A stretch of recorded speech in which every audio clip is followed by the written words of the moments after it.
Bienvenidos amigos a esta reflexión del día de hoy. Hoy es viernes. Saludo fraterno y todo a todos los que nos ven. Gracias por acompañarme, los que me ven por TikTok, por Facebook, por WhatsApp, por YouTube, por el canal regional y por el canal internacional que tengo, cnselaunion.com.co.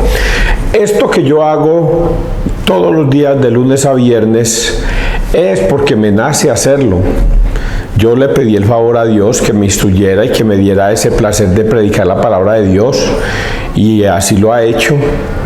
Un sacerdote le pedí el favor de que me bendijera y me bendijo para predicar la palabra de Dios. Tengo que ir donde el obispo para que al comentarle esto de pronto él me dé su bendición también, si le parece menester hacerlo. Pero yo predico la palabra de Dios desde el punto de vista de la Iglesia de Cristo, que es la Iglesia católica. Esto que yo hago todos los días es sencillamente predicar apologéticamente, escudriñando las Escrituras y dándoles a entender a ustedes lo que está escrito en ellas. No son cosas mías que yo me las invento y entonces yo estoy interpretando la Biblia a mi propia manera y a como a mí me da la gana y como yo creo que es. No, señor. Yo estoy estudiando apologética con el padre Luis Toro. ¿Y cómo estudio con él? Veo todos sus videos, todos los videos del padre Luis Toro. Digo todos, pero son demasiados, pero muchos. Todos los días escucho, en la madrugada, en la noche, en la tarde, en la mañana, escucho al padre Luis Toro, y cada vez que veo un debate, inmediatamente me pego para observar ese debate y así ir aprendiendo apologéticamente lo que está escrito en la palabra de Dios. Apologéticamente. Esto que yo hago no es para todo el mundo. Es para los que quieran escuchar, porque hasta el mismo Jesucristo decía, y lo repite en varias ocasiones, el que quiera oír, que oiga, porque el Señor sabe que no todo mundo va a querer escuchar la palabra de Dios. Si usted ha llegado a este momento por pura coincidencia, a lo mejor no sea tan coincidencia, a lo mejor es que Dios quiere mostrarle aparte de lo que está escrito en la Biblia, para que usted, escuchándola, se convenza de lo que es. Pero si usted decide no escuchar, no pasa nada, se cambia de canal y listo. Porque la palabra de Dios no es impositiva, es para el que quiera escuchar. Es así. Por eso no todo el mundo se va a salvar. Aunque está escrito en la palabra de Dios que Dios quiere que todo el mundo se salve, pero Jesucristo sabe que no todo el mundo se va a salvar, porque no todo el mundo quiere escuchar la palabra de Dios. Eso está en Juan 6, 66, 67. Juan 6, 66 y 67. Ahí vas a encontrar y te vas a dar cuenta que no todo el mundo quiere escuchar la palabra de Dios, porque en Juan 6, 66 ellos dijeron, los que lo seguían a él, estas palabras son muy duras de escuchar, ¿quién las puede seguir? E inmediatamente se fueron, lo abandonaron. Y Jesús, teniendo en cuenta eso, les dice a sus discípulos, porque volvió a mirar y vio que los discípulos seguían ahí, y les dijo a sus discípulos, ¿ustedes también se quieren ir? Y ahí es cuando Pedro toma la palabra y dice, no, Señor, ¿a quién iremos si tú tienes palabras de vida eterna? Luego, solo esto es para el que quiera escuchar la palabra de Dios, no es para todo el mundo. Hay unos que ni siquiera les interesa. Bueno, vamos a reflexionar entonces sobre la palabra de Dios del día de hoy. Estos días han sido unos evangelios muy tristes. Voy a decir que son muy tristes porque han sido bofetadas de Dios a nuestras vidas cotidianas, que creemos a veces tener razón en cómo la vivimos, y resulta que estamos más equivocados que un berraco. Y hoy Dios nos da otra bofetada a nuestra sin razón de vida que nosotros tenemos. Cuando un ¿cómo se llamará a esos personajes, hombre? que dictan cursos, que dictan charlas y todas esas cosas, y son entusiastas y todas esas cosas, y le dan a uno positivismo para seguir adelante y todas esas cosas. Si hubiera leído estos evangelios de estos días, ay, bendito sea Dios, si nos pegan unas bofetadas Dios de una manera impresionante, pero que al mismo tiempo nos dejan una gran enseñanza. Vamos a persignarnos para no demorarnos tanto en el día de hoy. Persignémonos, muchachos, porque la enseñanza de hoy sí que es bonita. En el nombre del Padre, del Hijo y del Espíritu Santo. Amén. Es del libro del Eclesiastés, capítulo 3, 1 al 11. Cada cosa tiene su momento bajo el cielo. Esto lo entienden ustedes claramente. Clarito lo entienden. No hay mucho que decir porque ustedes lo entienden. Todo tiene su momento y cada cosa su tiempo bajo el cielo.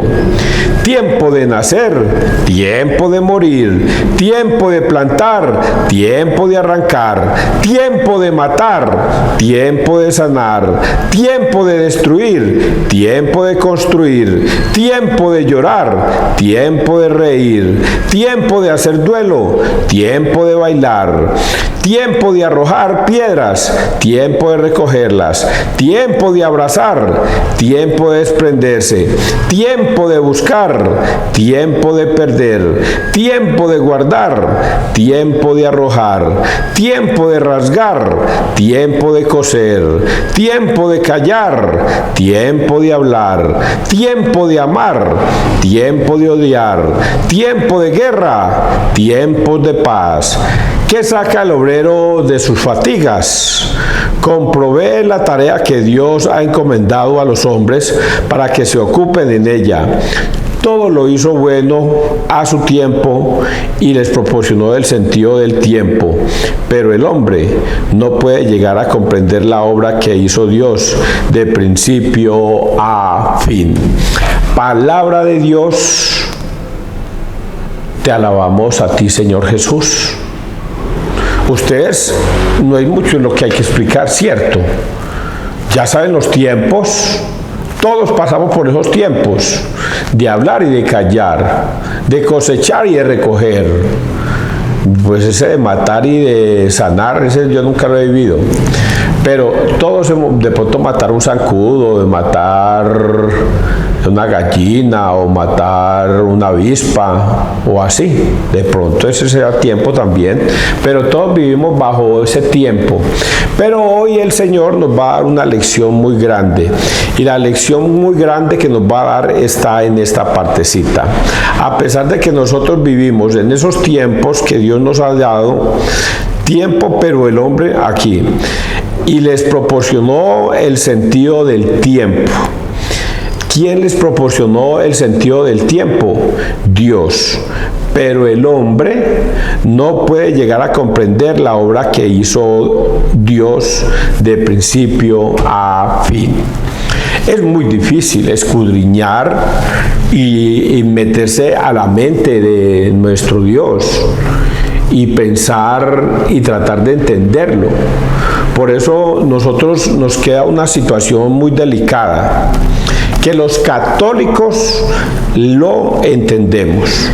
Óigalo bien, nosotros los católicos lo entendemos perfectamente, mientras que los malos católicos y que se han salido de la Iglesia Católica no lo logran entender y buscan cómo entender a Dios. Y es esto. Voy a decirlo, antes de decirlo claramente, lo voy a decir con dos ejemplos. El primero, Tomás se le dijo, hemos visto al Señor resucitado. Y Tomás dijo, yo no les creo. Hasta no ver y no tocar, yo no creo. Tengo que meter la punta de mis dedos en sus llagas y la mano en su costado para yo creer. De resto yo no le creo. Esos son los protestantes, los malos católicos, los poco firmes en la fe. Esos son los poco firmes en la fe, que hasta no ver, no creer.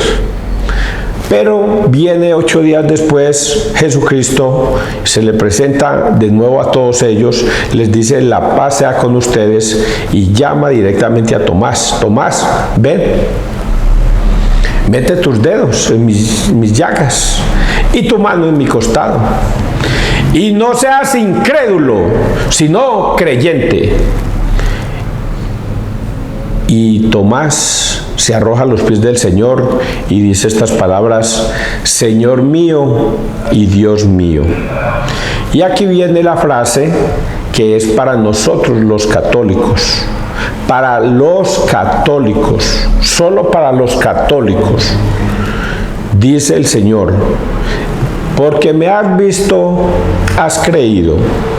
Dichosos los que sin necesidad de ver o tocar creen. Esos somos nosotros, los católicos, los firmes en la fe, los que no dudan de la misericordia de Dios, los que no cuestionamos a Dios. Por eso esta frase es tan importante decirla. Pero el hombre no puede llegar a comprender la obra que hizo Dios de principio a fin. Pero el hombre no puede llegar a comprender la obra que hizo Dios de principio a fin. Ahora sí me voy al centro de esto. Como nosotros no somos capaces de comprender la obra de Dios de principio a fin, nosotros los católicos creemos por fe. Tú dices: Señor, esto, mande, Señor, que tu siervo escucha. Se lo dijo a Samuel: mande, Señor, que tu siervo escucha. Dijo Samuel al Señor: que tu siervo escucha. Nosotros no cuestionamos la palabra de Dios. No somos capaces de entrar a la mente del Señor, de Dios, para entender de principio a fin su creación. No somos capaces.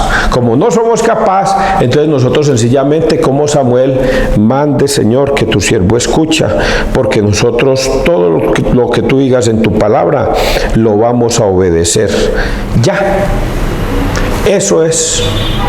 No cuestionamos a Dios.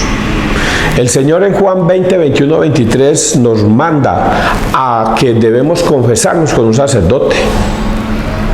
Le dice Juan 20, 21, 23, léanlo.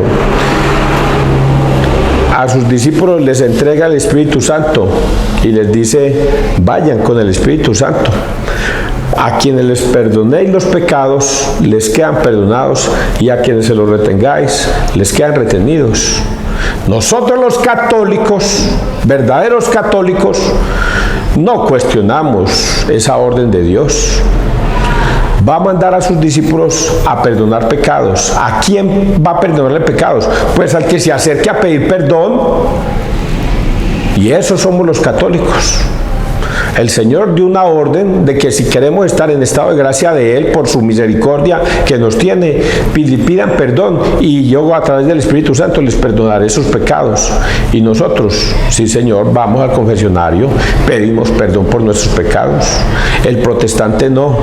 El protestante cuestiona al Señor. ¿Por qué tengo que ir a confesarme con un sacerdote que es un hombre pecador igual que yo y quizás peor, pedófilo? Yo no voy a ir por allá. Cuestiona al Señor, no le obedece. En Juan 6:53, yo soy el pan vivo bajado del cielo. Quien coma de mi carne y beba de mi sangre tendrá vida eterna. Quien no coma de mi carne ni beba de mi sangre no tendrá vida eterna. Y nosotros los verdaderos católicos, mande, Señor, que tu siervo escucha. Por comer esa hostia que es tu cuerpo y tu sangre vamos a tener vida eterna. Sí, mande, Señor. Los protestantes no. Los protestantes cuestionan, incluso dicen que eso es un simbolismo que se lo inventó la Iglesia Católica. A pesar de que lo leen de la Biblia, lo cuestionan. Para los protestantes y poco firmes en la fe, no, porque cuestionan la palabra de Dios, no son firmes en la fe. y la cuestionan. Y aquí nos dice la respuesta por qué no debemos cuestionarlo. Pero el hombre no puede llegar a comprender la obra que hizo Dios de principio a fin. Si él dice en Lucas 22:19, este es mi cuerpo, y lo que levantó fue un pedazo de pan, que será entregado por ustedes para el perdón de los pecados. Hagan esto en conmemoración mía. Y luego toma el cáliz, que es vino, lo levanta, da gracias y dice, esta es mi sangre, que será derramada por todos ustedes para el perdón de los pecados. Hagan esto en conmemoración mía. Ya, el Señor se convirtió en pan y en vino. En Lucas 22:19, Él se convirtió. ¿Cómo lo vamos a entender nosotros? ¿Seríamos capaces de entender cómo un Dios todopoderoso, inmenso, que hizo el universo, puede entrar a meterse en una hostia y en un vino? Dios todopoderoso. Nosotros no somos capaces de entender eso. Eso es un misterio para nosotros, pero nosotros, los verdaderos católicos llenos de fe, mande Señor que tu siervo escucha, obedecemos. Eso es todo. Vamos a seguir avanzando. Yo creo que ustedes han entendido esa partecita desde ese punto de vista. Tiempo para amar, tiempo para odiar.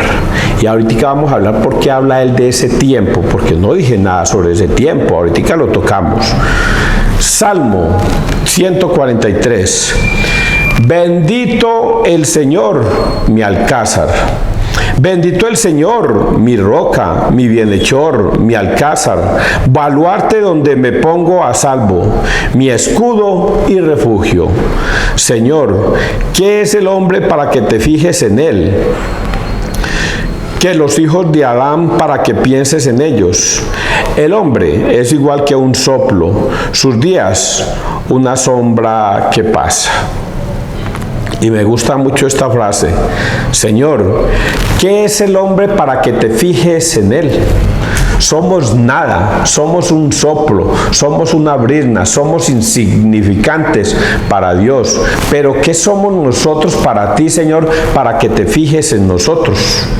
Somos tan insignificantes que nosotros deberíamos simplemente decir, bendito el Señor, mi roca, mi bienhechor, mi alcázar, baluarte donde me pongo a salvo, mi escudo y refugio.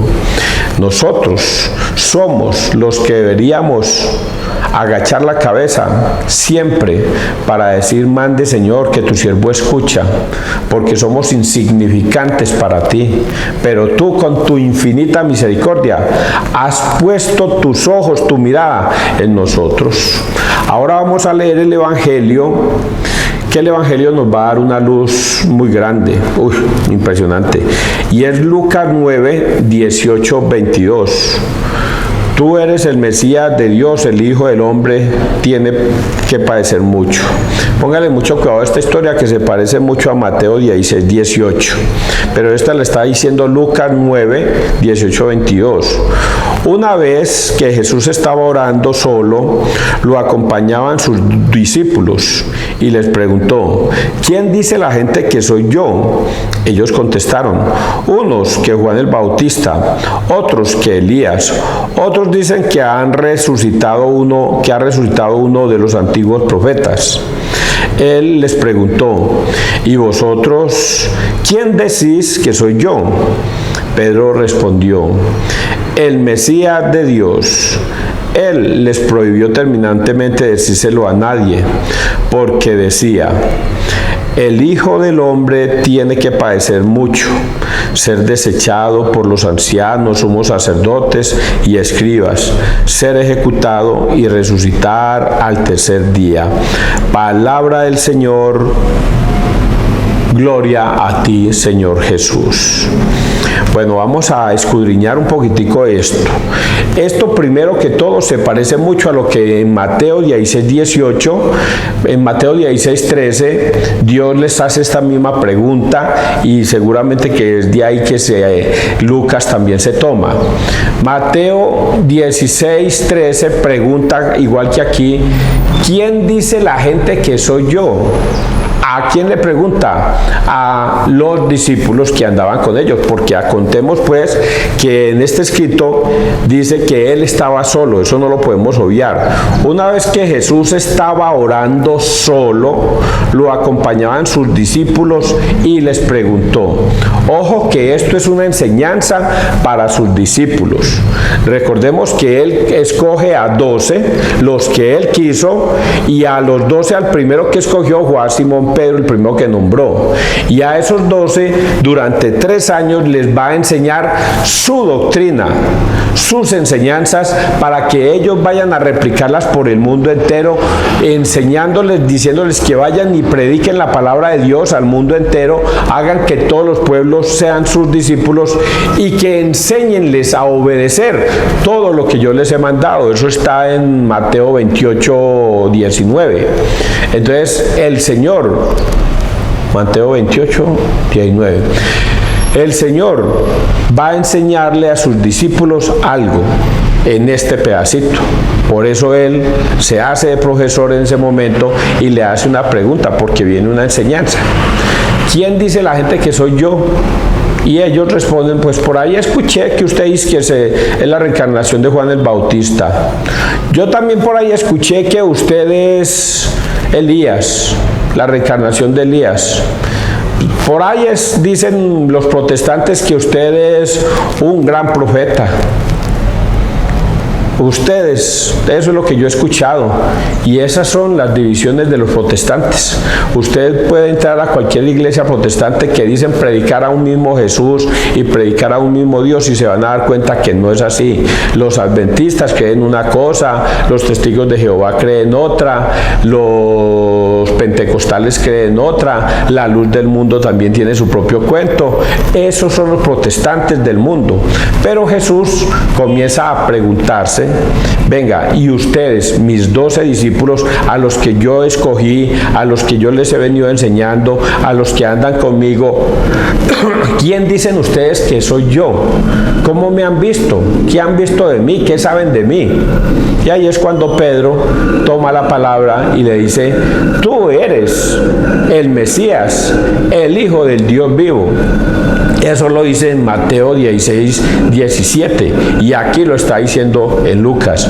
Pero en Mateo 16:18 le dice a Pedro, bendito tú Pedro, porque eso que tú has dicho no se lo ha revelado nadie de carne y hueso, sino mi Padre que está en los cielos. Ahora yo te digo a ti que tú eres Pedro, y sobre esta piedra edificaré mi iglesia, y las puertas del infierno no prevalecerán. Y bueno, esa enseñanza es otra enseñanza, pero en esta Dios se va a encargar de enseñarles otra cosa diferente a la que les habló en Mateo, y es esta parte. ¿Quién dice ustedes que soy yo? Pedro respondió, el Mesías de Dios. Él, pónganle cuidado a este pedacito, él les prohibió terminantemente decírselo a nadie. Les dijo, venga muchachos, no les vayan a decir esto a nadie. Ya ustedes saben que yo soy el Mesías, tienen toda la razón, yo soy el Mesías, no se lo van a decir a nadie. ¿Y por qué no se lo van a decir a nadie? Por esta partecita. Porque decía, el Hijo del Hombre tiene que padecer, y aquí es donde vamos a empatar la primera lectura. Tiempo para amar, tiempo para odiar, tiempo para nacer, tiempo para morir, tiempo para trabajar, tiempo para descansar. Y aquí es donde Dios se mete con el tiempo de Él. Este es el tiempo de Jesús.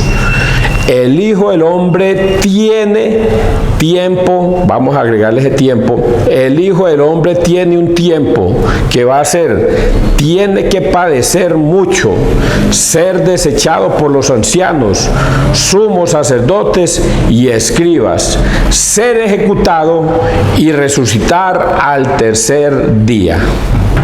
Ese es el tiempo de Jesús. A eso vino. Para eso fue que Dios lo mandó. Como Cordero de Dios. A morir en la cruz. Yo no entendía esto. Yo nunca entendía esto, tanto así que yo les hacía una pregunta en algún momento y se la vuelvo a hacer a ustedes. Si usted tuviera la oportunidad de tener una máquina del tiempo y usted ser un superhéroe, ¿usted iría al tiempo de Jesús y lo rescataría de la cruz? ¿Sí o no? ¿Sí entienden la pregunta? Si usted tuviera ese poder de ir en una máquina del tiempo al tiempo de Jesús y tuviese el poder de liberarlo de la cruz, ¿usted lo haría? ¿Sí o no? Y seguramente que muchos van a decir, sí, yo lo haría porque yo amo mucho a mi Dios. Pues esa es la misma respuesta que da Pedro. Pedro en Mateo 16, 23 dice, no te pase tal cosa, Señor. ¿Cómo que vas a morir? Te van a juzgar y te van a condenar a muerte y todo esto. No te pase tal cosa, no, Dios no permita tal cosa. Y ahí es cuando Jesús le va a responder. A esos que respondieron sí, les va a responder de la misma manera que le respondió a Pedro. Aléjate de mí, Satanás, porque piensas como los hombres y no como Dios. Y es que en el tiempo de Jesús, este tiempo que Él está nombrando, que debe padecer, que debe sufrir ese juicio, que debe morir en la cruz y que va a resucitar a los 3 días, ese tiempo tiene que ocurrir, tiene que padecer, tiene que morir en la cruz. Óigalo bien, tiene. Por eso nadie puede ir a construir una máquina del tiempo e ir a bajarlo de la cruz. Porque Él debe morir en la cruz. Óigalo bien, Él debe morir en la cruz, debe. Es el tiempo de Jesús. Para eso es que Él se ha preparado. Para ese es el tiempo y por eso lo vamos a encontrar en diferentes versículos de la Biblia, en partes, diferentes partes, donde Jesús les repite y les repite de una manera y de otra y ellos no logran entenderlo, no lo logran entender. A Pedro se lo dijo y Pedro lo quería bajar de la cruz, diciéndole, no te ocurra tal cosa, Señor. Huyamos, vayámonos, que Dios no lo permita. Y por eso Jesús le dice, piensas como los hombres y no como Dios, porque no somos capaces de entender a Dios. ¿Por qué Dios permitió que siendo Él su único hijo muriera en la cruz? Porque si Él es Dios, ¿por qué tiene que morir en la cruz? Y resulta que tiene que morir en la cruz para poder salvar la humanidad. Si Él no muere en la cruz, no nos salva. Si Él no muere en la cruz y resucita al tercer día, nosotros no nos salvamos. Seguimos en el infierno, seguimos muriendo sin poder despertar, sin poder resucitar. Por eso es tan importante que lo entiendan, que el tiempo de Jesús es el de venir a este mundo a morir en la cruz y resucitar al tercer día. Eso no puede cambiar.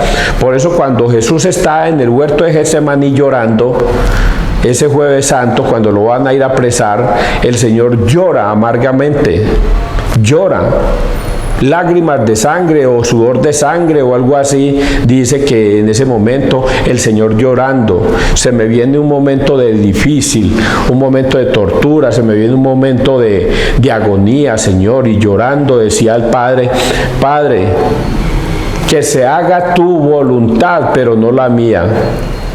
Si tú no quieres, si tú, Señor, quisiera que alejaras de mí este cáliz que he de beber, que lo alejaras de mí, dice allá, que me gustaría que lo alejaras, pero Él agrega, que no se haga mi voluntad, sino la tuya. porque la voluntad del Padre es que el Cordero de Dios, que es su Hijo, muera en la cruz para poder redimirnos del pecado y darnos vida eterna. Ese es el tiempo que al principio señalábamos se me fue. Ese es el tiempo para morir. El Señor dijo: ya tengo 33 años, voy a morir en la cruz. También le dice a María: María, mujer, no me ha llegado el tiempo todavía no es mi tiempo. Pero a pesar de eso hace el milagro de convertir el agua en vino. Por eso a sus discípulos les dice esto: no se lo vayan a contar a nadie, guárdenlo en el secreto, porque todavía no ha llegado mi hora. Este no es el tiempo. Cuando lo iban a apresar en Jerusalén en repetidas ocasiones, el Señor se les desaparecía, porque todavía no era el tiempo de Jesús, todavía no ha llegado el momento de Jesús, y el Señor se les desaparecía de repente en cualquier parte. Todo el mundo quería apresarlo, todo el mundo, los fariseos y los sumos sacerdotes querían apresarlo y ponerlo, y no sabían cómo hacerlo. Y el Señor sabía que todavía no era el tiempo, hasta que les llegó ese tiempo, que fue el Jueves Santo. El Jueves Santo, en la noche, es cuando Jesús dice: ha llegado la hora en que Satanás reinará. Satanás reinará. Este es el tiempo en que Satanás va a reinar, y es que Jesús es apresado porque le llegó el tiempo de morir en la cruz, el de ser juzgado por los sumos sacerdotes, los ancianos y los escribas, ser juzgado y condenado a muerte, pero Él resucitará al tercer día. Ese es el tiempo más maravilloso para nosotros, el que nosotros debemos tener en cuenta, pero nosotros no lo entendemos. Por eso vuelvo a la frase que dije ahora: como no entendemos eso, nosotros sencillamente lo aceptamos y decimos: mande, Señor, que tu siervo escucha. Si tú dices que eso va a pasar y debe pasar, que así sea. Esos somos nosotros, los verdaderos católicos, los que no cuestionamos la palabra de Dios y no entendemos a Dios ni el principio ni el fin de las cosas. Que Dios te bendiga, que Dios nos bendiga donde quiera que todos estemos.